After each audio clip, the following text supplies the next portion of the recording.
Scotty. You are not welcome to the Season 6 review of The Flash. Of The Flash. And you're wondering, Scotty, you just put out your review for Season 5. It's only been 2 days. For you, it's only been 2 days. For me, it's been like a week. Like a week or so, or... it was over last weekend, I think I recorded. So yeah, about a week.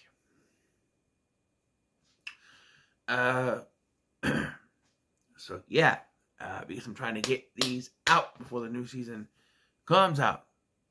And so yeah, you'll probably get the last 2 in January at some point. Hopefully. Season 6 of The Flash is a turning point, I believe, because this is where Eric Wallace took over as showrunner, and this is where he started doing the graphic novels. And I mentioned this before with Season 2 of Arrow, he was the showrunner there, and we had a graphic novel. It was Brother Blood and Deathstroke, but those two worked better than any of the graphic novels that he does, because he separates the stories. Where in that one, they were connected. Brother Blood was working for Slade Wilson. So, you know. But these are separate stories, although they do kind of intertwine a little bit. But you have 2 different villains then. The first arc is the Bloodwork arc, with a fantastic choice for a villain in Sendhil Ramamurthy as Ramsey Rosso, aka Bloodwork, and he's fantastic. You ever seen Heroes? He's great as a hero. He's great at being villainous. Like in Season 3, he becomes called Villains, and he becomes sort of a villainous character in that season. He's great. He's perfect in this role. And then the second arc is the Mirror Monarch. Yeah, I don't like that name. Why can't she be called Mirror Mistress? It makes sense. She's the inverse of Mirror Master, right? The Evan McCulloch version from the comics. She's Eva McCulloch. Mirror Master, therefore, Mirror Mistress. Why Monarch? Although they don't mention it this season, but I don't call it out until Season 7. Because even though we have 2 big enemies for the Flash's biggest enemy for Season 6 was COVID. Yep. During the filming, the COVID outbreak, the COVID-19 outbreak of 2020 happened. And so they had to stop short by 3 episodes. Well, 4 episodes. But they were able to put together 1 more episode to bring us to, was it 19 in total, I think it is? I'm going to pause it when I go over here. 19, yeah. So 19 episodes. I think every season, the next 2 seasons are 20 episodes anyway, so, you know. And, yeah. And that kind of put the kibosh on any stories going forward. And they said, and I remember seeing this, episode 19, we're going to end it with that, because the cliffhanger is perfect to end the season on. And having just watched it, the first time I watched it, I wasn't sure when it was like on TV, but I'm watching it now. I don't think so. Because, and we'll get into more spoilery stuff, but my strong opinion is that a season finale needs to wrap up stuff. This was clearly a setup for the last 3 episodes of the season. Setting to that to close out. It was the setup to go forward, and it doesn't work. It doesn't work as a season finale. It works as a, hey, this is what we're gonna do, and set up a few things, and yeah. Starting with the Bloodwork arc, okay? I gotta do these separate. The Bloodwork arc, I think, is good, but it's dampened down by the fact that not only are they building with this Bloodwork stuff, they also have to build towards Crisis. So there's a lot of Barry's gotta build towards what's gonna happen in Crisis. And that's really like the negative part of the first half, is that they're building towards something that as a viewer, if you already watched this season, you know what's going to happen. Investment's gone. It's gone because you know that it's a bait and switch. If you don't know what I mean, the very beginning of this sets up, because at the end of the last season, one thing I forgot to mention with last season was the suit. I didn't like the suit, and the suit this season is better. Tell you that much. But last season, no, the helmet was all weird and wonky. And, no, thank you. But anyway, right away at the end of last season, you see that the date was changing. And then it said 2019 instead of 2024. And I'm going to go on a little bit of a tangent here, because I still don't. The crisis that we got was not the crisis from the newspaper. It wasn't. It wasn't. No, it wasn't. I'm sorry. If they actually have it online, you can read what was supposed to happen in the newspaper. They had the Hawks in there, and I think the Atom was in there, and other stuff setting up. It was clearly something else that they were heading towards. But they got impatient. Eric Wallace took over. I'm like, you know what? He's like, you know what? We're just going to do this. Or they already set up Crisis before, and they're like, okay, we got to push it forward. So the problem is, it makes no sense. Because the crisis in the newspaper, and the outlay of the article doesn't change, just the date does, which is bullshit, because the stuff in that article doesn't happen. The Reverse Flash, who's a big part of that crisis, nowhere to be found in this crisis. So it's not the same crisis. And then, you know, the title says Flash vanishes in crisis. Well, outright, Mar-Novu, the Monitor, shows up and says, for the multiverse to be saved, the Flash must die in crisis. Yeah, and that exact play on words, the Flash must die, is what had everyone thinking, oh, it's probably just going to be the 90s Flash, because as soon as it was announced that he was coming back to be in the crisis, it's like, he's the one that's going to die. And sure enough, I've already reviewed, the bits and pieces parts. So still haven't decided if I'm going to do the whole thing. I really don't want to spend 5 hours on a day watching a whole crossover when I can just go on to the next season. You have my thoughts on each part. I don't really need to. Anyway, yeah, he says the Flash must die. He never says, you must die, Barry Allen. He says the Flash must die. And so Barry is now, he's saying, okay, I'm going to die. So half of this first arc is him trying to help his friends and family cope with the fact that he's not going to be in crisis. But all that stuff does absolutely nothing for someone who's already seen crisis, who already knows what's going to happen. You're just sitting there going, okay, can we move on to the next Bloodborne stuff, please, please, please? You've never seen it before. That's fine. You don't know what's going to happen. But as someone who's seen it before, you go, okay, And then again, if you have never seen it before, it's going to pull your heartstrings. Me, and not really.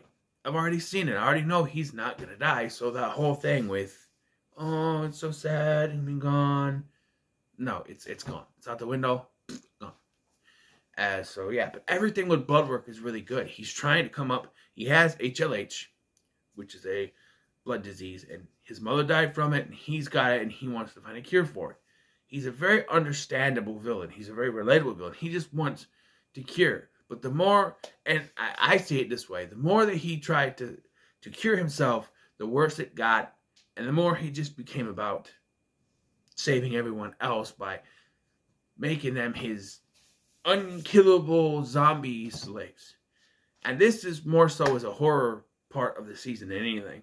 You even have Ragdoll coming back at one point. And much like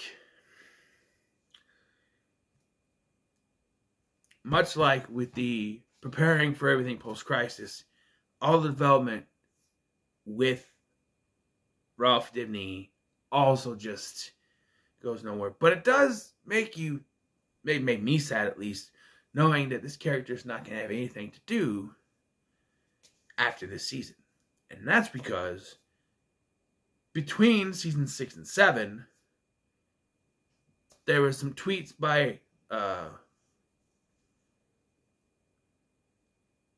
Hartley Sawyer, who plays Ralph Dibny, from years in the past. Again, many, many, many, many years, like 10 years old, that weren't so savvy, weren't so, politically correct, and he was kicked off the show.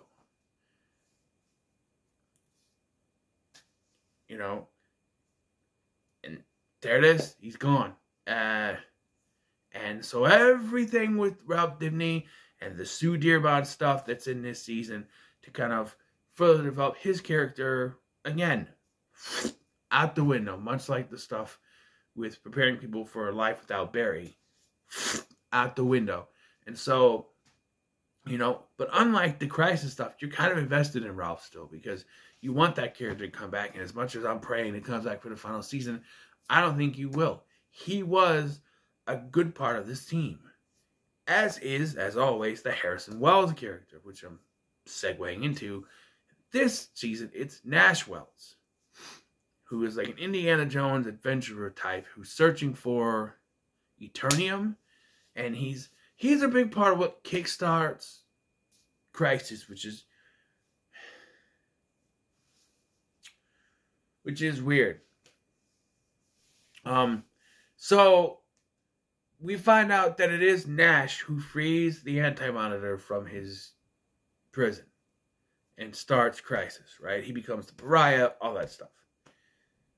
So why didn't the Monitor say, hey, if another Wells comes in saying he's searching for something, don't let him, because that will start Crisis.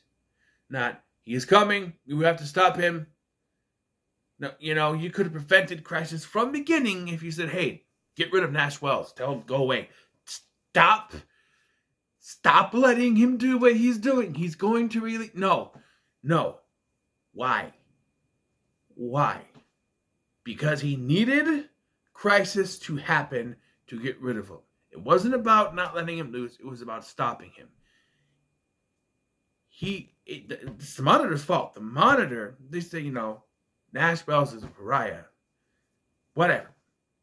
He's paying for what he did. Whatever. Whose fault is it that he was able to do it? The Monitor. The Monitor could have done something to stop him. Told Barry, hey, don't let him go anywhere near those cabins. Hey, stop him. Hey, kick him off to another Earth. Something. Just, no.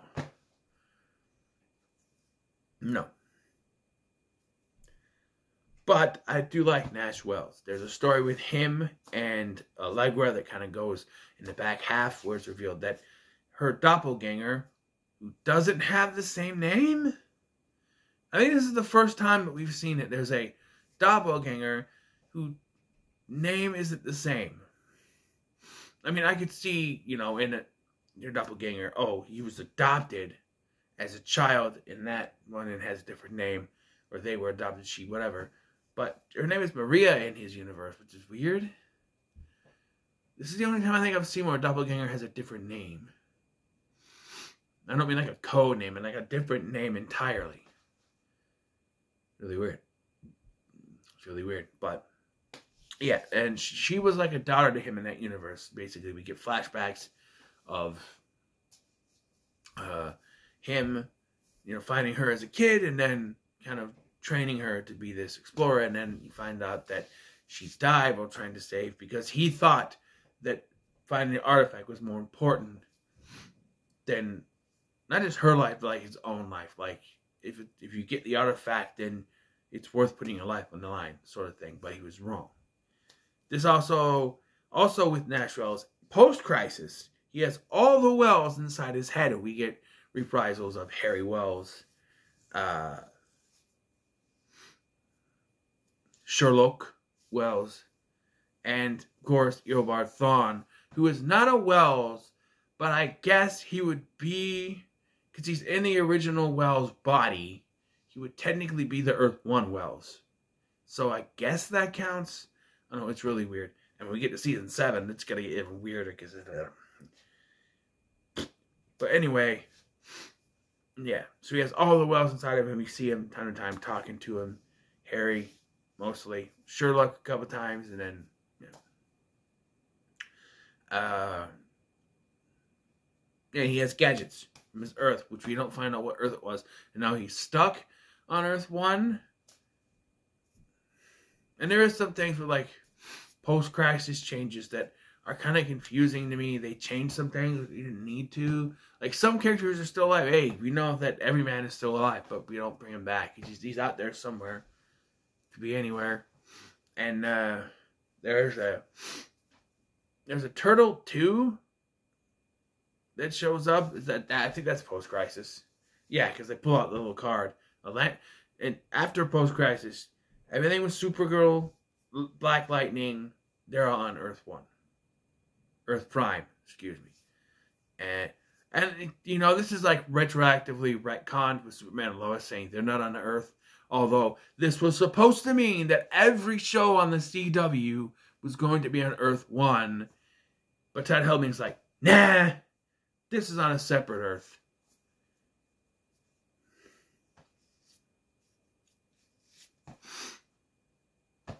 But anyway, yeah, Atlantis is now on Earth, and find out Gorilla City is on Earth 1 now. Atlantis is on Earth 1, and Gorilla City is on Earth 1 now. And some things are changed, like the place where Barry's parents were buried they're not there anymore. Also, we're introduced early on to, Jay Garrick comes back, and then his wife, Joan Garrick, whatever you want, is played by Michelle Harrison, who plays Barry's mom. So it's a double ganger. And then in season 7, we find out that they're on Earth Prime post-crisis. But it still hasn't been, right now, we're going into season 9, final season. It hasn't been explained how they can be on Earth Prime when Barry's parents were also on Earth Prime and they look the same. It's one of those things where, we'll just put everything on Earth Prime. But it's got to make sense. Having Atlantis and Gorilla City and everything else on Earth Prime makes sense. They're on Earth Prime too, Joan and Jay Garrick. No, that doesn't make any sense because Barry's parents were also on Earth Prime, are also the same age, also look the same. Are they just now twins? Like, they're both twins? No, it makes no sense. Unless Barry's mom's maiden name was Williams. And I'm reaching here, but Henry said his mom's maiden name was Garrick. So his twin brother used the Garrick last name, is Jay. I don't know. It's a way to explain it, but it's hairbrained. The Bulwark stuff, good. Post-crisis, we get the Mirror Monarch, or even McCulloch. And they mention Black Hole and McCulloch Technologies in the first half. Then we go to the second half. I'm not going to talk about what they retconned in season 7 because, oh boy, because I thought they mentioned it here, but they didn't mention it here, so I got to wait for season 7 because, oh boy, did they retcon some bullshits with the Mirror Monarch stuff. But anyway, in here we have Iris investigating stuff going on in McCulloch Technologies. When she does, she gets sucked into a mirror. And then, while she's in there, she meets Eva McCulloch, who's been stuck there for 6 years since the particle accelerator explosion. Bullshit. The human body needs to live on food and water inside of a mirror universe. And you can say, well, Scotty, they said that everything there was the same. There's no food. No, you can't eat no mirror food. You can't eat mirror food. No. It makes no sense to me. It makes no fucking sense. That she survived for 6 years in a mirror without food or water or anything. Mirror, food, or water, yeah. And you can say maybe the hyper dissonance or whatever they said it was, that she acclimated to a mirror. like, saved her. Like, even Carver says later, you're not human. So maybe, like, at some point within a year, it took her and she's not human anymore. I don't know. But she's in this mirrorverse. And so is Iris. And there's an evil Iris. Evil mirror Iris. The biggest problem I have with this is that they make Barry a fucking idiot so that this can go on for as long as it does. Because the whole thing with Iris is that she's a terrible cook. The first day that this mirror bitch shows up, she's cooking gourmet breakfast for him. Nice pancakes and stuff. You know? And he's like, oh, this is good. And I'm like, no, Barry, red flag. Red flag. If it was me, I'd be like, okay, who are you? Well, you're not my wife. She sucks at cooking. Who are you? And in a universe where he knows there are metas that can take shape and change form, he just goes with it. And he doesn't figure it out until it's appropriate for the story of the season, for it to work. It frustrates me because he should know it's his wife. And even more so earlier on in the season with Bloodwork. I forgot about this until now.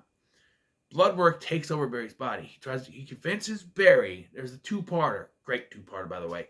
Freaked my son out with the black goo when I showed him pictures. But anyway, where Bloodwork says, join me, and we can rule the galaxy as father and son. No. Join me, and I can make it so you don't die in crisis, right? By the way, they're like crying about Nora being gone for like 5 minutes of the first part of this, and they're like, oh, okay, crisis is better. But here's the one thing. They say, okay, we'll see her again. She won't be the same, but we'll see her again. And then Crisis comes along, Flash is going to die in Crisis. Well, now you're not going to see her again, but they don't mention it. But anyway, Barry ends up pushing away the Speed Force, right? And that looks like his mom, whatever, like from in the end of season 3. And so he ends up, joining Bloodwork, so to speak. And I was just able to figure out right fucking away that it's not him, but it takes them forever. Iris, when you get out of the Mirrorverse, you kick him in the balls 12 times for not figuring it out sooner. She's able to figure out right away, but he can't. The cooking would have done it. Come on. Wally is able to figure it out. After spending like 5 minutes with her, he's able to figure it out. Tells Joe, keep an eye on Iris. Something different about her. Her own husband can't figure out. Someone that's known her since they were kids. Brother she met 3 years ago. 5 minutes. 5 minutes. It makes no sense. It makes no sense. And then they do something else in the second half that always grinds my gears. It's something that they do to stretch out the season. Ironically, they didn't have that much season to stretch but due to something that happened in Crisis with Oliver Spectre using his energy so they can go through the Speed Force is dying. Speed Force dies, and Barry is running on empty. He's got like a little gauge thing that tells him when his powers. And after a while, it just gets annoying when you see it flashing. Like, okay, I get it. But yeah, he's losing his speed. There's also a thing at the beginning with Godspeeds that aren't really Godspeeds, but they're drones. And then another Godspeed shows up, and it could be the real one, but it's another drone. And there's a thing with Hartley Rathaway where he's now a bad guy, despite he was once a bad guy, and then Barry went back in time, and then he was a good guy. And then Crisis happened, and he's a bad guy because now in an initial attack he had henchmen, and one of them was his boyfriend, and then he was put into like a weird Goma vibration thing in, and they fix it. I don't know. And they're trying to build an artificial Speed Force, which will come in to next season and the first actual arc of season 7. More about that lovely thing in the next season. But an extra few, I should say. But yeah, it's just, yeah, this serves so that Barry won't be a full power, won't be able to stop certain things when it happens. He falls short, and he can't get there fast enough, and it's to stretch out the season. That's all it's for, to stretch it out so that he's not, because if he was able to do all this stuff, he'd be able to stop things right away. But now he's weaker and he's slower, so he can't. There's also some stuff going on with Killer Frost. She kind of having her whole life. For most of the first half of the season, it's just Killer Frost, and then Caitlin comes and goes. And then they do something towards the end of the season where it was supposed to set up her temporarily leaving because the actress, Danielle Panabaker, was pregnant. And so she was going on maternity leave. So the end of the season here, I guess, sets up her leaving to go with her mom to check out why, because she's like shot in the chest and with something, has a chest wound, and now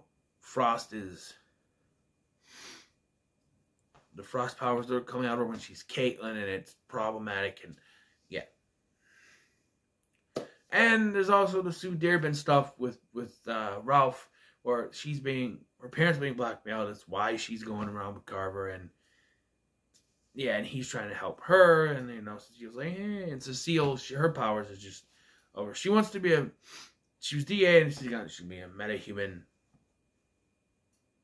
fucking lawyer, that's the word. And then Joe gets put in protective custody where no one but the person bringing him there knew where it was, I guess. And he's taken out. Jesse L. Martin had to go do something, which is why he was, or was that when he had his back problems? No, that's when he was at the Buddhist thing in season 5, I think, is when he had back problems. This was just to take a break, I guess. But yeah, and this is when Iris really gets on, hey, and this is when Barry realizes it's not Iris. She would never give up on us.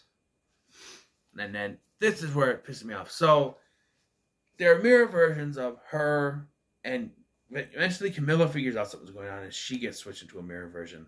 And then they find out that Chief Singh is also a mirror person thing. And then Barry is about to tries to expose Iris, but of course Chekhov's camera doesn't work, and it shows that he is the one that's the mirror person. So I lock him up, and it's like, why did we do this? Because it just ends up with Cecile believing him anyway and letting him go. It's running out the episode. Is all it is. It's just, this episode is needs a little bit more filler. So yeah, and it and it's all because Eva saw everything and knew it was going to happen. So she swapped out that camera for a mirror version, which did the reverse, I guess. But if that was the case, wouldn't it pick up everyone else as being like that? And not just Barry? Yeah, maybe he was the only one in the shot. I don't know. But I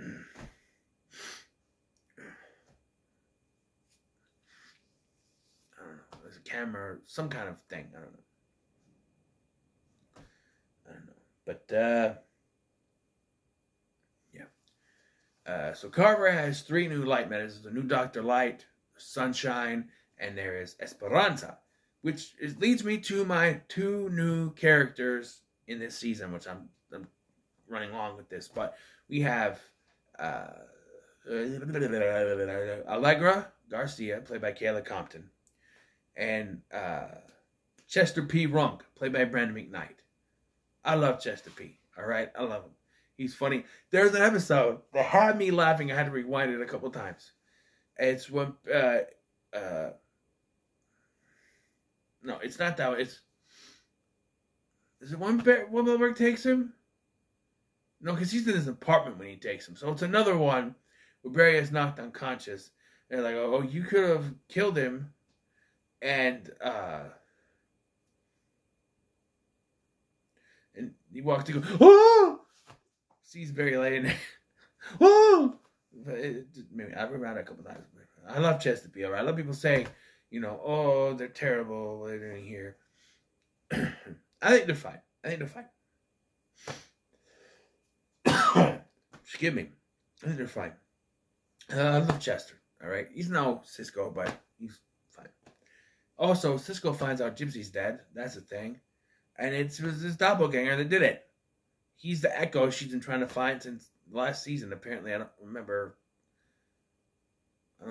mentioning that, but I guess I just something in passing. But you know, and so yeah, Cover has those three light metas, but they are persuaded by Eva. I guess maybe they're being blackmailed, and so they turned on him, and she's able to kill him. Barry tries to stop, but he's not fast enough and stuff. So yeah. And they're like, he's like, I have a panic room she doesn't know about. And as soon as he goes over to where it is, we already saw Iris find it in the other room. So, yes, she already knew about it. Why would if she's in a mirror universe, why wouldn't you think that she would have explored everything in that mirror universe? It's exactly the same, but in reverse. So, of course she would know where it was. Kudos to the actor. I don't know who the actor was, but he's great at being a douche. Right. The Reverse Flash came back inside Nash's body, but they were able to exorcise the demons. And, yeah, he's gone. It's, strangely, Chucky being exorcised from a doll was weirder than that. But, yeah. The season ends with, Iris finds Camilla in the mirror world, and they're trying to find Sing. And she's trying to she's acclimating herself into the world. And she tries to do it to find Sing, and then she teleports away. Eva reveals herself to the world and says she was held hostage for 6 years, I guess, or something, and her husband saved her. I may not be a good man. And then they framed Sue. So that sets up but that's it. And it just ends with Iris now, and they say we're gonna find him, we're gonna get him back, but there's no wrap up, and that's the big problem. There's no wrap up. A season finale wraps things up. So this is cliffhanger that's good enough, sure, but no, because there's no wrap up. You need a wrap up for a season, and this only set up the last 3 episodes of their season that was really supposed to happen. So overall, Season 6 of The Flash is decent. I think the first half is definitely better than the second. All the Blubberg stuff is good. Blubberg does come back in the second half, though, because they need some of his lifeblood, as he calls it, to let her out. How convenient that this villain just so happened to be made in the first half of this season for her to do that. But, yeah. How lucky was she that the crisis change didn't revert him back to normal and it never happened? You're stuck there. Oh, and here's the big thing. Her being stuck in the mirror was not a crisis change. I think she was in the mirror before a crisis. However, there's something, the retcon I mentioned, that may be a crisis change. I don't know. But maybe it was a crisis. I don't know. I don't know if her being in the mirror was a crisis change, because maybe she was dead. Maybe Eva McCulloch was dead in the original timeline of Earth 1. And now that the crisis changed the timeline, she was just stuck in a mirror the whole time. Who knows? But, yeah, I think it's a decent season. A nice transitional thing. But I do feel, and this is going to get worse as we go along, unfortunately, the filler episodes. Especially when Eric Wallace tries to squeeze 3 into the next 2 seasons. 3 little graphic novels into the next 2 seasons. The filler, get rid of it. I'm sorry. I know you need filler episodes, but when you are trying to tell stories, the filler episodes is just no. Because I think it's handled decently here, but in the next 2 seasons, not so much. There's just too much filler. There's just too much filler, especially for stories you need to tell. And sometimes with stories you need to tell, oh, we could have had a few more episodes. of that instead of 3 episodes, which will end up being like next season, right? Season 8 or whatever. But yeah. So, what are your thoughts on Season 6 of The Flash? Leave in the comments below, share, like, share, and subscribe. Thank you for watching. I've been Scotty, and I'll see you in the next one.